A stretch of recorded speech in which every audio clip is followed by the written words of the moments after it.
we will be discussing the use of official homicide rates and how they are often used uncritically.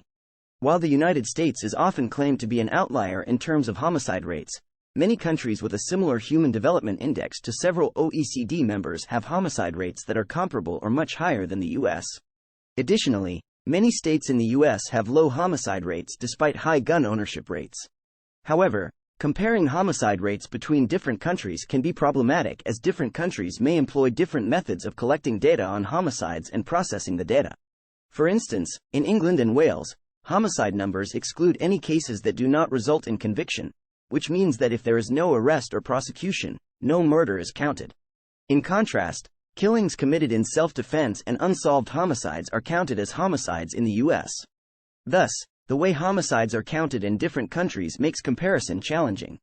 Moreover, the lack of attention to detail in nomenclature can also cause problems when comparing statistics across national jurisdictions. For example, in Ireland, homicide statistics may only include murders, which exclude manslaughter and other homicides that would be included in many other jurisdictions. The United Nations Office on Drugs and Crime, the primary international agency that collects and publishes national statistics on homicides worldwide, has admitted that its numbers are problematic when it comes to comparing countries. Thus, the least problematic application of homicide statistics is to measure changes over time within a single jurisdiction, assuming the data collection method does not vary over time. Finally, we will be discussing the effectiveness of gun control in the UK.